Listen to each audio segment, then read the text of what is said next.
अस्सलाम वालेकुम स्टूडेंट, क्या हाल चाल है, कैसे हैं आप सब मेरी जान। तो मेरा बेटा एक चीज़ मैं बता दूं यार, आज ज़रा बैटरी थोड़ी सी डिम है, तबीयत थोड़ी आवाज़ार समझ लो ख़राब है। तो आज थोड़ा करियर काउंसलिंग के बारे में भी बात करेंगे, पढ़ेंगे थोड़ा सा कम, लेकिन बाकी ज़रा जो बातें हैं वो ज़्यादा हो जाएंगी।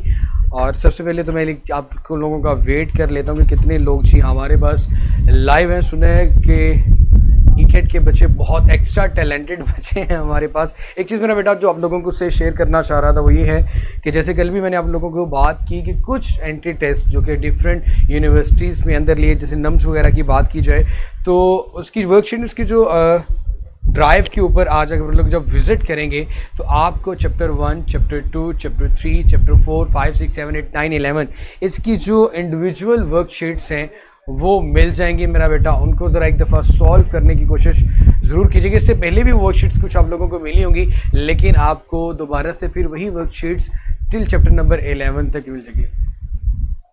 हाँ मेरा बेटा, अल्लाह ताला सेहत दे। जी जी शहजादो। तो यार ये ऐसे है कि आजकल रूटीन अप एंड डाउन है थोड़ी सी, जिसकी वजह से वो कहते हैं ना कि हेक्टिक रूटीन की वजह से या फिर प्रॉपरली नींद पूरी ना होने की वजह से ये जो कहते हैं ना दर्द का सर, ये फिर पता नहीं कहाँ कहाँ का दर्द बन जाता है। तो खैर आप लोगों से सबसे पहले लेक्चर स्टार्ट करने से पहले कुछ बातें करते हैं। लेक्चर स्टार्ट करने से पहले करें या लेक्चर के एंड पे करें, ये सजेशन दे दें, फिर उसके अकॉर्डिंग चलते हैं। बहुत कम लोग लाइव हैं यार। आमीन उस्मान साहब।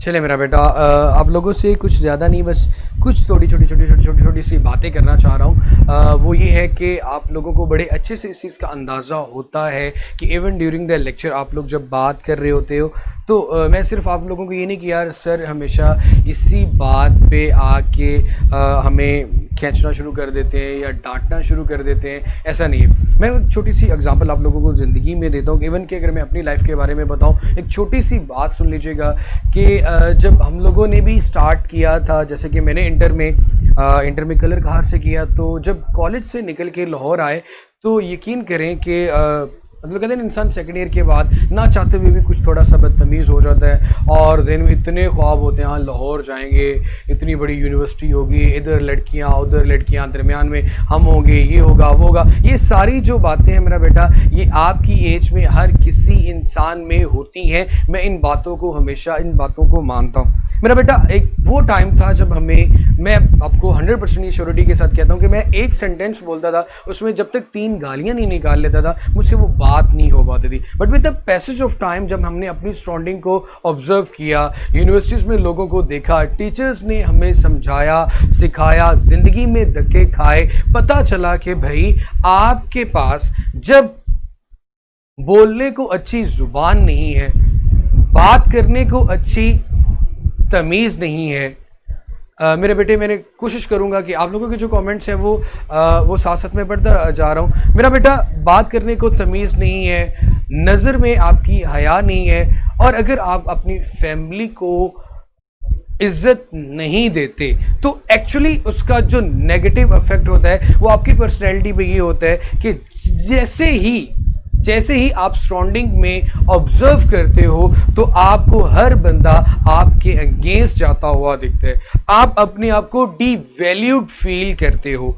वो ऐसा क्यों होता है? उसका ये होता है कि मेरा बेटा इंसान जब पॉजिटिव सोचता है, पॉजिटिव करता है, अगर आप किसी महफिल में बैठे हुए हैं और वहाँ पे बैठे हुए लोग अगर आपकी प्रेजेंस में, आपकी मौजूदगी में, आपके होने की वजह से कंफर्टेबल फील कर रहे हैं और उनको आपकी मौजूदगी की वजह से कुछ ना कुछ फ़ायदा हो रहा है, तो डेफिनेटली वो आपके साथ टाइम पास करना चाहेंगे, आपके साथ बैठना चाहेंगे। लेकिन अगर आप इंतहा के बदतमीज इंसान है, आपकी नज़र में हया नहीं है, तो इवन कि अगर आपके कोई टीचर भी हैं तो वो भी आपके सामने, या आपकी कोई रिलेटिव भी हैं, आपका कोई बड़ा छोटा कोई भी है, अगर आपकी नज़र में हया नहीं है, आपको देखने की तमीज़ नहीं है, आपको खाने की तमीज़ नहीं है, आपको पीने की तमीज़ नहीं है, तो लोग आपसे इरिटेट होना शुरू हो जाते हैं।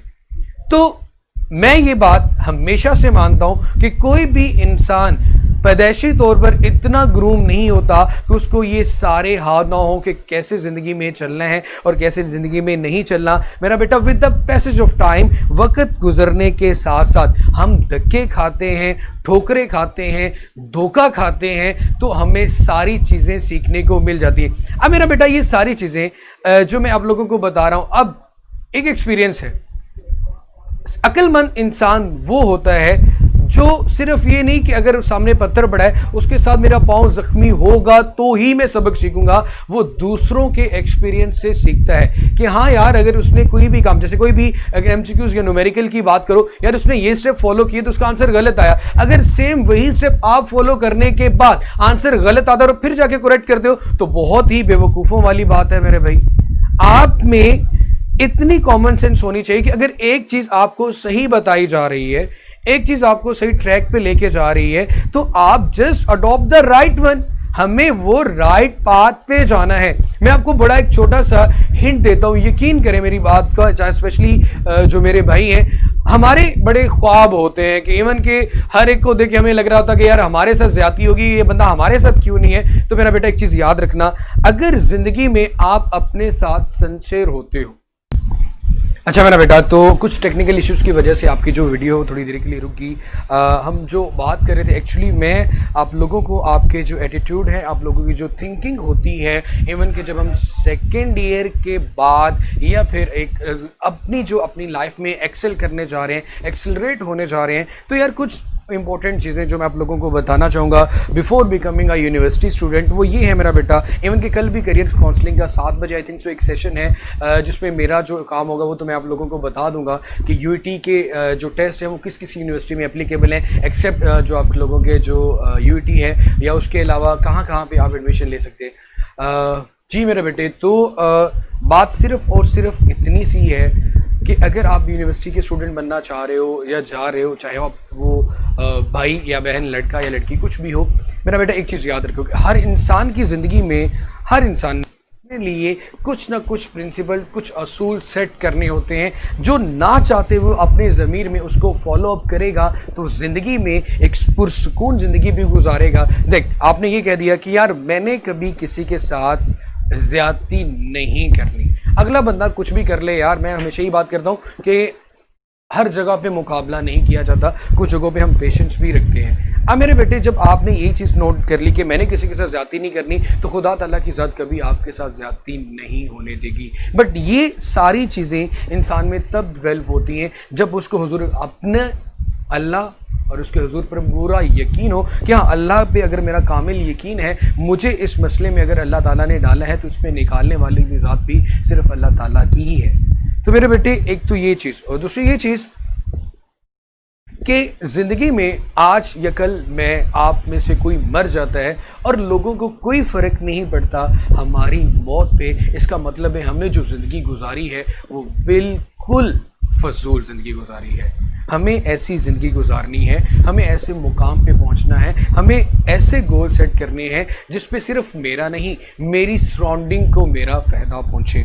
हुज़ूर अकरम सल्लल्लाहु अलैहि वसल्लम इस दुनिया में आए, उन्होंने जिस तरह की हार्डशिप्स देखी, जिस तरह की मुश्किलात देखी, मैं और आप वो इमेजिन भी नहीं कर सकते। वो क्या बन के आए? मोहसिन इंसानियत।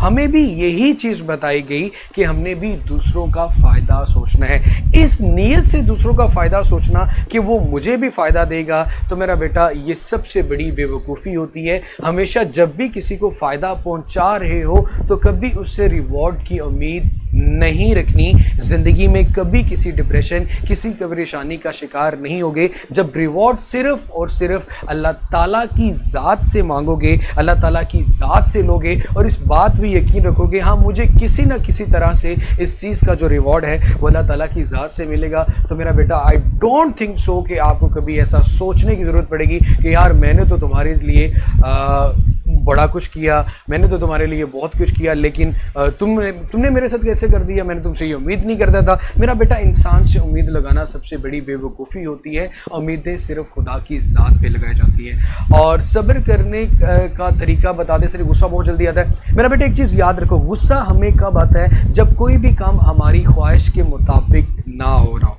या फिर मेरा बेटा तब हमें गुस्सा आ रहा होता है जब हम अपनी कोई भी जो ख्वाहिश है उसको हासिल नहीं कर पा रहे, या किसी की बदतमीज़ी पे। तो मेरा बेटा, एक चीज़ याद रखो, जब कोई मेरे सामने मेरे साथ बदतमीज़ी कर रहा होगा, एक्चुअली वो अपनी अपग्रोइंग, अपना मेयार, अपना स्टैंडर्ड, अपना ज़र्फ दिखा रहा होता है। जब हम रिएक्ट करते हैं, रिएक्शन करते हैं मेरा बेटा, तो ये रिएक्शन एक्चुअली हमें ये चीज़ बता रहा होता है कि हम क्या हैं, हम कैसे बिहेव करते हैं, हमारी अपग्रोइंग कैसे की गई है, हमें अपने हालात में कैसे डील करना है। अगर हुज़ूर अकरम सल्लल्लाहु अलैहि वसल्लम दुनिया में सब्र ना करते, क्या इस्लाम आज पूरी दुनिया में होता? मेरा बेटा, ये सब्र की एग्जाम्पल है। ये सारी चीज़ें, जी मेरा बेटा, मैंने इलेक्ट्रॉनिक्स अभी micro electronics engineering, semi conductor physics, Punjab university solid state physics department, not pure engineering पर इंजीनियरिंग है। अब मेरे बच्चे, आपकी लाइफ में मैं ये नहीं कहता कि आपके हाथ में तस्बीह हो और आप बस अल्लाहू अल्लाहू अल्लाहू करते जाए। मेरा बेटा, खुदा को याद करने के लिए ज़रूरी नहीं कि आपके हाथ में तस्बीह हो। खुदा को याद करने के लिए ज़रूरी नहीं कि आप सिर्फ मसल्ले पे ही खड़े हों। खुदा को याद किसी की मदद करके भी किया जाता है। खुदा को याद करके अपने माँ बाप से अच्छे तरीके से बात करके भी किया जाता है। खुदा को याद करके किसी को राइट ट्रैक पे लेके भी किया जा सकता है। खुदा को याद इस तरह से भी किया जाता है कि किसी गरीब की मदद कर दो, किसी को खाना खिला दो, किसी के लिए अच्छा सोच दो, किसी के लिए दुआ कर दो। तो ये सारी चीज़ें भी इबादत में आती हैं। और अगर आप मेहनत से रिज़्क़ हलाल कमाते हो, अपने माँ बाप की कदर करते हो, अपने पेरेंट्स की कदर करते हो, जो काम करने आए हो वो काम अपनी ईमानदारी से करते हो, किसी काम में दो नंबरी नहीं कर रहे, तो मेरा बेटा, आप हर पल, हर मोमेंट, हर सेकंड में अल्लाह ताला की इबादत कर रहे हो। तो मैं इन चीज़ों को हमेशा इसीलिए कह रहा हूँ कि जब आपकी, देखो, आपकी ज़िंदगी में ये है कि यार मैंने गलत नहीं कर, जो चीज़ गलत है यार वो गलत है, उसके सामने फुल स्टॉप है। लेकिन इस्लाम में जिस चीज़ से रोक दिया गया है वो फुल स्टॉप है, उसके बाद थोड़ी फ्लेक्सिबिलिटी, ये वो ऐसा कुछ भी नहीं होता। जिस चीज़ से मना मतलब के मना, वो चीज़ दोबारा नहीं करनी, वो चीज़ है ही नहीं। ठीक है मेरा बेटा, जब ये चीज़ें ज़िंदगी में आ जाएंगी तो आपकी ज़िंदगी में ना, आपको ज़िंदगी गुजारने का आपको पता होगा कि हाँ, मैंने सुबह इतने बजे से इतने बजे तक क्लास लेनी है, उसके बाद मेरी ये रिस्पॉन्सिबिलिटीज़ हैं, ये मेरे टारगेट्स हैं, ये मैंने अपनी फैमिली के लिए, इवन कि अगर आप डेली अपने घर वालों के लिए अम्मा को बजाय या आपके बड़े भाई या अब्बू जी के बजाय आप सब्ज़ी लेने के लिए, दही लेने के लिए, दूध लेने के लिए जाते हो, तो मेरा बेटा आप उनको असिस्ट कर रहे हो, हेल्प कर रहे हो, आप अपना कंट्रीब्यूट कर रहे हो कि सुबह से शाम तक वो मेहनत करते हैं, लेकिन आप अपना उसमें जो कंट्रीब्यूट करते हो वही कंट्रीब्यूशन आपकी इबादत है। ठीक है मेरा बेटा, घर में आपकी 3 बहनें हैं, 4 बहनें, कल उनको शादी करनी है, तो आप इतना नहीं कमा पाते कि जो आप उसमें करो, लेकिन मेरा बेटा ये तो कर सकते हो ना कि आप उसकी हिफाजत करो, आप उसको इज़्ज़त दो। मैं हमेशा एक बात करता हूँ कि बहनों के बारे में, बहनें छोटी हो, इवन कि मेरी कोई बहन नहीं है वैसे, लेकिन मैं एक बात करता हूँ, बहन छोटी हो या बड़ी हो, बहन को इज़्ज़त हमेशा इस तरह दी जाती है कि वो हमसे बड़ी है। आप हमेशा फीमेल के मामले में या ख़वातीन के मामले में जब इंसान नरमी और सब्र है, कहते हैं कि इंसान अगर अपने बारे में भी बात करे तो उनसे मुकाबला नहीं किया जाता, उनको समझाया भी नहीं जाता, बस उनको मोहब्बत से एक चीज़ बताई जाती है कि ऐसे नहीं, ऐसे करो। और कोई भी ज़िंदगी में मसला, परेशानी, तकलीफ़ आ जाए, अगर आपका इस चीज़ पे बिलीव स्ट्रॉन्ग हो गया कि खुदा मुझे इस मसले से निकाल भी देंगे और हर परेशानी का हल मौजूद है, कुछ भी हो जाए ज़िंदगी में, कुछ गलत हो जाए, अच्छा हो जाए, बट इस चीज़ की पॉजिटिव सेंस अपने जहन में रखना कि यार यहाँ से मैं निकल ही जाऊँगा, इस परेशानी से अल्लाह ताला की ज़ात मुझे निकाल ही लेंगी, आज नहीं तो कल मेरे पे भी अच्छा टाइम आएगा। और ज़िंदगी में अगर आप लोगों ने किसी भी मुकाम पे, किसी भी काम में, किसी भी प्रोफेशन में, अगर आप लोग मेरा बेटा कामयाब होना चाहते हैं, तो ज़िंदगी में एक ही गोल्डन प्रिंसिपल है, वो है कि जो काम करो ईमानदारी से करो, और सेकेंडली आपके पास जो स्टेप है वो मेहनत है। मेहनत करते रहो, करते रहो, करते जाओ। दुनिया की कोई भी ताकत, दुनिया का कोई भी माइलाल जब आपको अब कामयाबी से नहीं रोक सकता, क्योंकि अल्लाह ताला की ज़ात इंसान को उसकी मेहनत का सिला ज़रूर दे। कहते हैं अल्लाह ताला की ज़ात इतनी खुददार है, वो किसी की दुआ को भी रद्द नहीं करती। हम कहते हैं दुआएं कबूल ज़रूर होती हैं, लेकिन दरमियान में जो बैरियर्स होते हैं वो हमारे एक्शंस होते हैं। तो खुदा ताला की मोहब्बत का अंदाज़ा शायद आप इंसान कभी भी नहीं कर सकते। और रही बात मेरा बेटा, हमेशा बहुत से लोग ये कहते हैं कि यार अगर पैसा हमारे पास, पैसा बहुत ज़्यादा हो तो हम कामयाब हैं, गाड़ियाँ बहुत ज़्यादा हो तो हम कामयाब हैं। हम कामयाबी का एक्चुअली हम लोगों ने जो पैरामीटर रखा हुआ है ना मेरा बेटा, वो गलत रखा हुआ है। इवन कि मैं ये जो बातें अभी कर रहा हूँ मेरी सोच भी बिल्कुल एग्जैक्टली आपकी तरह थी, but with the passage of time आपके पास एक ऐसा वक्त आएगा जब आप ये समझोगे कि यार मेरा घर छोटा हो या मेरा घर बड़ा हो, मेरे माँ बाप मेरे साथ हों, मेरे बहन भाई मेरे साथ हों, सब बड़े सुकून के साथ ज़िंदगी गुजारे हो, खा पी रहे हो, कभी अल्लाह ताला की तरफ से अगर कोई मुश्किल आती है उस मुश्किलात से अल्लाह ताला हमें निकाल दे। हर वक्त इस तरह की जो सेंस है, मतलब ये सोच ही रहे कि हाँ जो होगा अल्लाह ताला की तरफ से होगा। और हमेशा याद रखना कि जब आप लोगों के पास कोई मुश्किल आ जाए, कोई भी मुश्किल आ जाए, रिस्क की तंगी हो जाए या वैसे कोई परेशानी आ जाए, घर में कोई मुसीबत आ जाए, तो आपने सिर्फ ये याद रखना है कि अल्लाह ताला की ज़ात की तरफ से आजमाइश है और एक ही तरीका है, जादू वादू जो वट जो कुछ भी लोग करते रहते हैं, अल्लाह ताला से सिर्फ इस्तग़फ़ार करो, अल्लाह ताला से माफ़ी मांगो। क्योंकि अल्लाह के यहाँ मेरा बेटा अगर किसी का मर्तबा है, अगर किसी का स्टैंडर्ड है, अगर किसी को प्रोटोकॉल मिलता है, वो सिर्फ और सिर्फ हम्बलनेस पे है। हम्बलनेस का मतलब ये कि मेरा बेटा जब भी आपके पाँव ज़मीन पे हों, ज़िंदगी में जिस मर्ज़ी मुकाम पे पहुँच जाओ, जिस मर्ज़ी हाइट पे पहुँच जाओ, अगर मेरा बेटा आपके पाँव ज़मीन पे हैं, यही कुछ चीज़ें थी मेरा बेटा जो आप लोगों के साथ में डिस्कस करना चाह रहा था with the passage of time. अगर फिर कभी इंशाल्लाह टाइम मिलता है तो इस टॉपिक पे मज़ीद बात करेंगे। और इस टॉपिक पे मज़ीद इसलिए बात करेंगे मेरा बच्चे कि ये ज़िंदगी में हमेशा ये बात याद रखिएगा, बहुत से लोग ये एक वही कह लो कि एक आपके वाले ये बूस्टर होती हैं ऐसी जो आप अपने मतलब डेली लाइफ में हमेशा याद रखो। मोटिवेशनल स्पीकर्स को फॉलो किया करो, सुना करो उनकी बातों को। कुछ अच्छी बातें सुनने को मिलती हैं, कुछ अच्छे पॉइंट सीखने को मिलते हैं। और ये ज़िंदगी में ज़रूरी इसलिए होता है कि इंसान कभी हालात से तंग आ जाता है, डिप्रेस हो जाता है, परेशान हो जाता है। इंसान है, कोई परफेक्शन नहीं है, बहुत सी चीज़ें होती हैं। तो जैसे अल्लाह ताला की ज़ात इंसान को दिन में 5 दफ़ा अपनी तरफ बुलाती है कि बंदा अगर भूला भटका दोबारा वापस आ जाए। छोटी छोटी तकलीफ़ परेशानी इंसान की ज़िंदगी में इसलिए आती है कि खुदा ताला की तरफ से ही खुदा की तरफ रहे, अल्लाह ताला को हमेशा याद करता रहे। बस एक चीज़ पे अभी मैं अपना जो पॉइंट समराइज करना चाहूँगा कि अगर आप इस दुनिया में आए हैं तो इस दुनिया में आपको सिर्फ और सिर्फ इम्तिहानात देने हैं, टेस्ट होंगे आपके। हमेशा छोटी मुश्किलात, बड़ी मुश्किलात, बड़ी मुश्किलात, छोटी मुश्किलात, कभी अपना कोई अजीज़ इस दुनिया से चले जाना, कभी उसकी रिप्लेसमेंट में बहुत अच्छी खुशखबरी आ जाना। तो ये ज़िंदगी है मेरा बेटा, ये सिर्फ और सिर्फ एक टेस्ट का नाम है जिसका नतीजा, जिसका रिज़ल्ट अल्लाह ताला हमें क़यामत के दिन देगा। तो आपने हमेशा आज से ये चीज़ बिठा लेनी है कि ज़िंदगी में कभी भी स्मूथनेस की ख्वाहिश नहीं करनी। ज़िंदगी में हमेशा ups and down, sinusoidal wave आती ही रहेगी, आती ही रहेगी। तो इस चीज़ को मेरा बेटा अपने माइंड में मेरे बच्चे बिठा लीजिएगा। ये साइनोसाइडल वेव ज़िंदगी में कभी नहीं जाने वाली। जब ये साइनोसाइडल वेव ख़त्म हो जाएगी, ये वेव जब आपके पास मेरा बेटा स्ट्रेट लाइन में आ चुकी जाएगी, तो अब तक आप इस दुनिया से जा चुके होंगे। एक छोटी सी बात, बड़ी मज़ेदार बात मैंने एक मोटिवेशन स्पीकर की सुनी कि वो कहता है कि यार कुछ ऐसे लोग खड़े हो जाएं जो ऐसी ज़िंदगी या ऐसी जगह पे जाना चाहते हैं जहाँ पे कोई मसला, दुख, परेशानी, कोई तकलीफ, कोई पेपर, कोई टेस्ट, कोई इम्तिहानात नहीं। तो हर बंदे ने हाथ ऊपर खड़ा कर दिया कि यार मैं भी वहाँ पे जाना चाहता हूँ, कोई मसला ना हो, कोई परेशानी ना हो। तो उसने बताया कि वो जगह कब्रिस्तान है।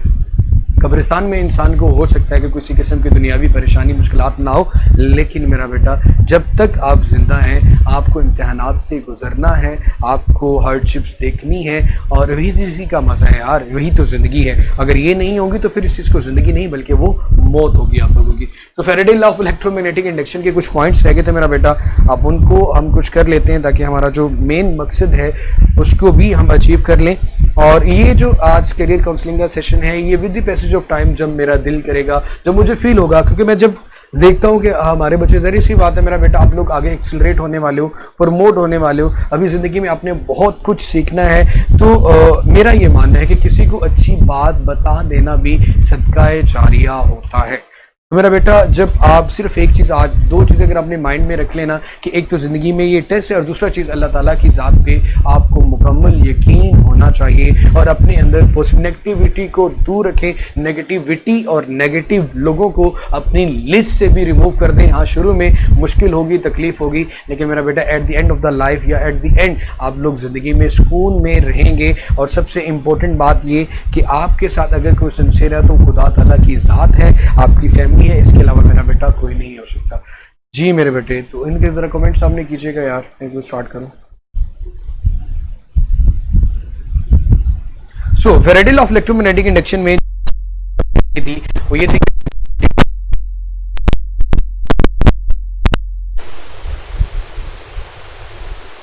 Can change in number of veg. इनमें से कुछ हमारे पास क्या आ रहा है मेरा बेटा, if plane of the coil is perpendicular to the magnetic field, दोनों मैग्नेटिक फील्ड आएंगे। सर वॉइस में नॉइज आ रहा है, आएगा, चलो ठीक है, अब नहीं आएगा।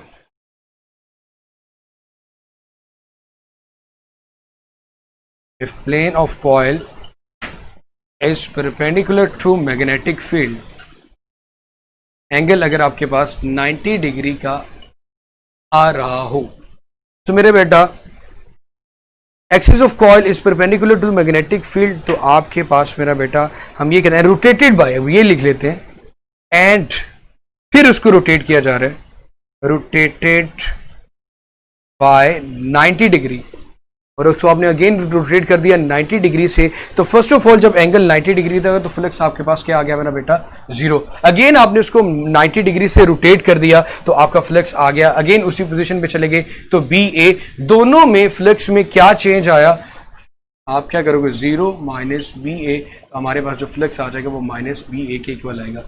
फर्स्ट ऑफ ऑल ये बात की थी मेरा बेटा कि आपके पास plane of the coil is perpendicular to the magnetic field, तो आपके पास जो फ्लक्स की वैल्यू है, वैसे हम फ्लक्स कैलकुलेट करने के लिए बी डॉट ए लिखते हैं।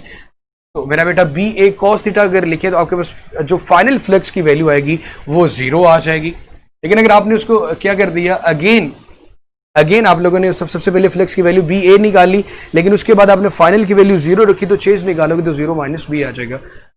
अगेन मेरे बेटे कोई इशू आ रहा है तो मुझे बता दें, कुछ कमेंट्स हैं, वॉइस आ रहे हैं सर, सरशा हो रहा है, वॉइस एरर आ रहा है अगेन यार।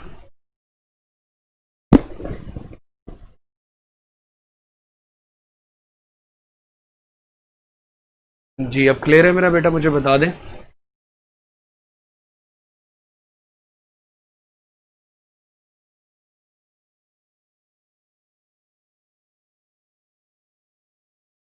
सर जलेबी को कोरी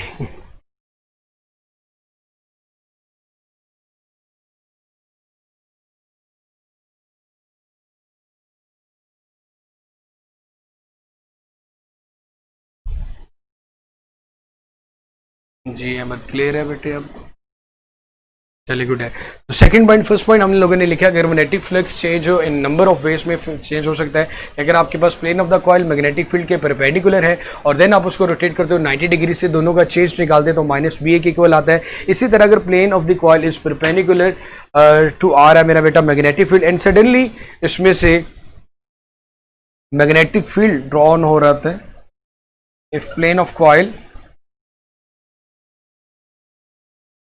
is perpendicular to magnetic field and is suddenly drawn from magnetic field and is suddenly drawn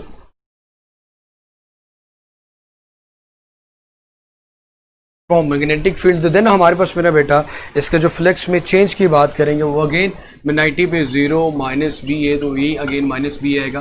तो ये फ्लक्स कैलकुलेट करने के डिफरेंट वे हैं हमारे पास। उसके बाद मेरा बेटा हम लोगों ने लेंजिस लॉ के बारे में सुना होगा कि लेंजिस लॉ हमेशा अपने अपोज को चेंज कर रहा होता है, चलो अभी बिरयानी की दावतें शुरू हो गई यहाँ पे।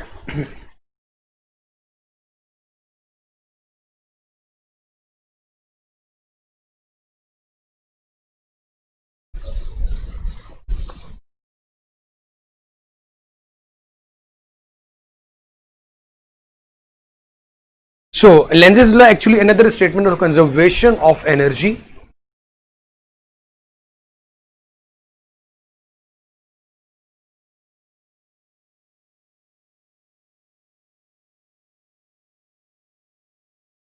मेरा बेटा plane of the coil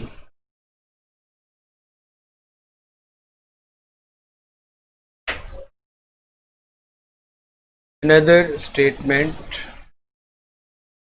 for the law conservation of energy.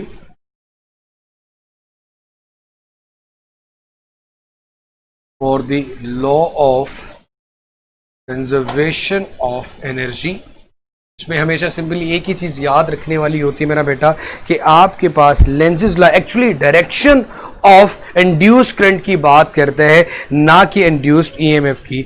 Lenz's law में हमेशा बात की जाती है मेरा बेटा डायरेक्शन ऑफ इंड्यूस्ड करंट की, ना कि इंड्यूस्ड ईएमएफ की। So Lenz's law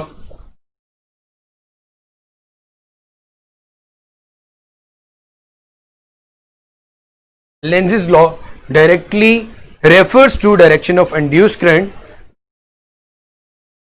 refers to direction of induced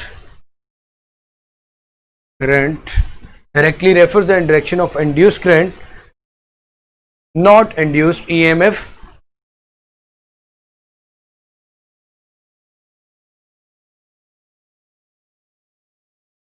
अब इसकी अगर स्टेटमेंट की बात की जाए तो डायरेक्शन ऑफ इंड्यूस करंट हमेशा वो अपने कॉज को अपोज करेगा।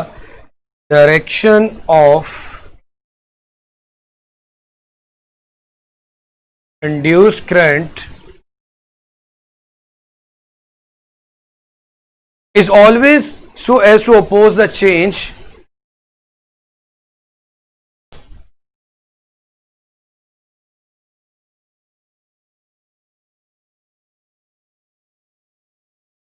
is always oppose the change which causes the current.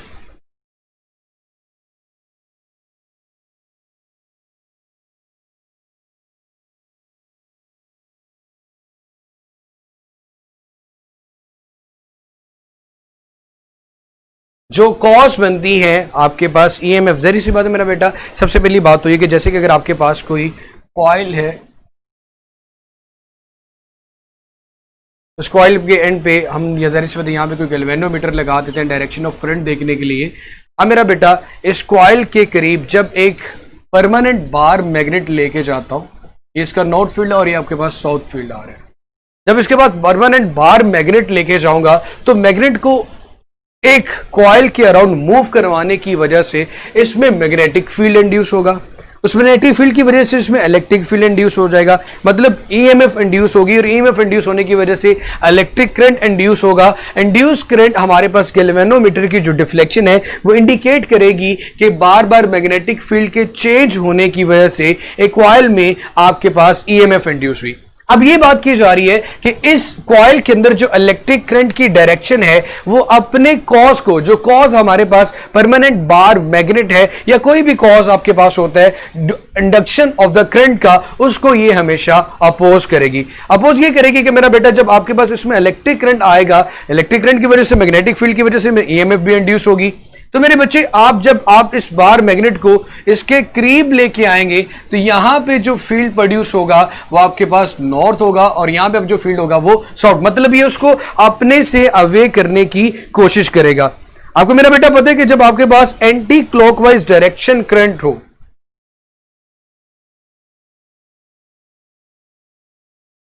तो ये वाला जो पोर्शन है आपके पास मेरा बेटा नॉर्थ हो जाएगा और दूसरा क्या हो जाएगा साउथ। अगर क्लॉकवाइज आएगा तो फिर ये साउथ और ये। अब जब मैं इसको इससे अवे करने की कोशिश करूंगा तो करंट की डायरेक्शन के चेंज होने की वजह से यहां पे अब आपके पास ये नॉर्थ और ये साउथ, इसको वे करोगे तो ये आपके पास साउथ हो जाएगा। अब ये हम इसको अपनी तरफ अट्रैक्ट करने की कोशिश कर रहे हैं कि मतलब बार बार ये जो डायरेक्शन ऑफ द करंट है ये अपोज करेगी अपने कॉज को, जिसके अंदर आपके पास ईएमएफ इंड्यूस कर रहे हैं। इसको मेरा बेटा हम नाम देते हैं लेंजिस लॉ का।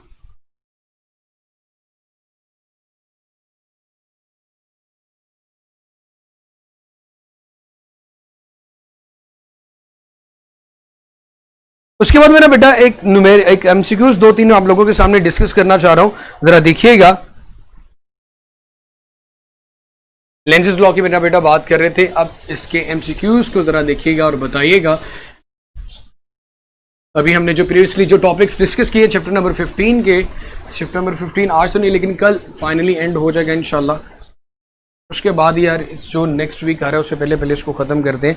At what angle when a rod is moved, ये इस तरह से रेलिवेंट हम लोगों ने बहुत एमसीक्यूज किए हुए हैं। At what angle,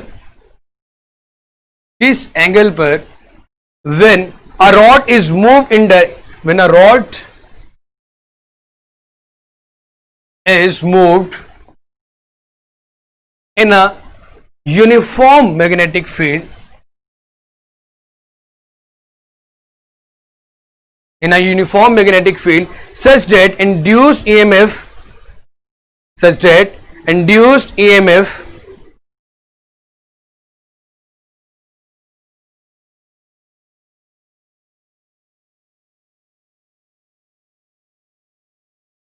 such that induced EMF becomes half of its maximum, becomes half of its maximum. तो मेरा बेटा आपको मैक्सिमम इंड्यूस्ड ईएमएफ का फॉर्मूला आना चाहिए। ऑप्शन ए, बी, सी और डी। ऑप्शन ए है जनाब आप लोगों के पास मेरा बेटा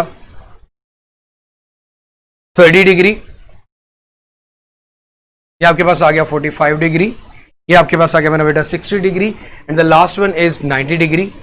आपने एंगल बताना है, फॉर्मूला आप लोगों को मेरा बेटा पता होना चाहिए। इंड्यूस्ड ईएमएफ अगर मैक्सिमम की बात करूं तो मेरा बेटा वो होती है V B L sine theta. और अगर V B L sine theta देखा जाए और हमने कहा कि V B L sine theta जब 90 डिग्री हम लोग रखते हैं मेरा बेटा साइन 90, तो वो मैक्सिमम होता है। वी बी एल वो मैक्सिमम होगा, उस मैक्सिमम का अगर हम हाफ कर देते हैं तो ये आ गया। अब वी बी एल से कैंसिल हो गया। Sine theta is equal to 1/2 and theta is equal to sine inverse 1/2, जो कि एंगल मेरे ख्याल में आपके पास मेरा बच्चे जो बनेगा वो फिर क्या होगा 30 डिग्री। साइन इनवर्स मेरा बेटा 30 डिग्री आ गया।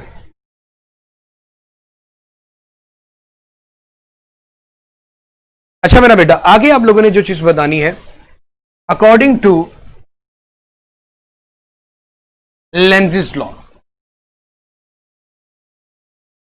लेंजिस लॉ के according A B C D, मैं चार कुछ स्टेटमेंट्स लिखता हूं। फर्स्ट वन है decrease flux if it is increasing,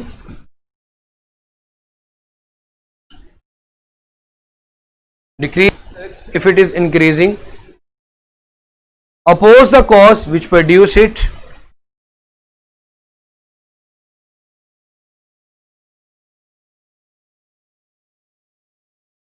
oppose the cause। उसके बाद increase flux if it is increasing,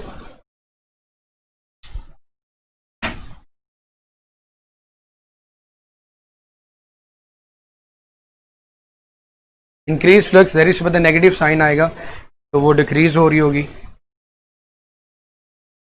all, तो क्या फंक्शन बनेगा? First one decrease flux if it is increasing, oppose the cause, increase flux if it is in decreasing. तो मेरा बेटा according to the Lenz's law the direction of the induced current in such that is, direction of induced current की मेरा बेटा हम बात कर रहे हैं।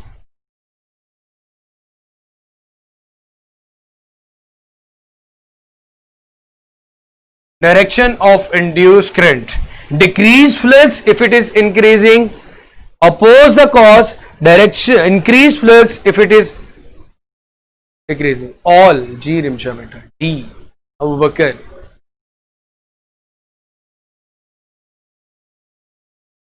चलो D is the correct answer. अब एक लास्ट एमसीक्यूज,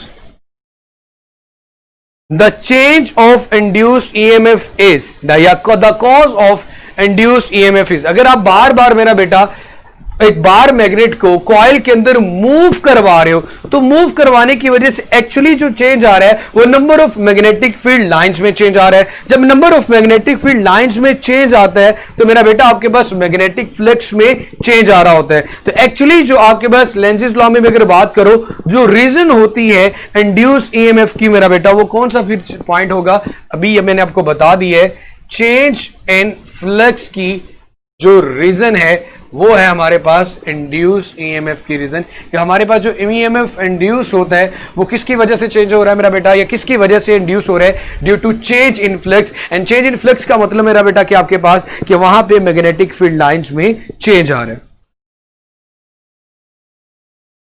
आज के लिए यार इतना ही। अभी आप लोगों का जो टेस्ट है वो स्टार्ट करते, कल हम म्यूचुअल इंडक्शन से ऑनवर्ड जो हमारा टॉपिक रह चुके हैं 3 से 4 उनको करेंगे, और उसके बाद इंशाल्लाह चैप्टर नंबर 16 की बात होगी। सो खुश रहें, जीते रहें। अभी आप लोगों का जो टेस्ट है मेरा बेटा वो स्टार्ट करवा देता हूँ। अपना जो फीडबैक होता है लेक्चर्स के बारे में वो मेरे बेटे ज़रूर सबमिट करवाया करें, और हाँ वो कमेंट्स वगैरह बढ़ के खुश होते रहते हैं। ये टेस्ट स्टार्ट कर दें जनाब।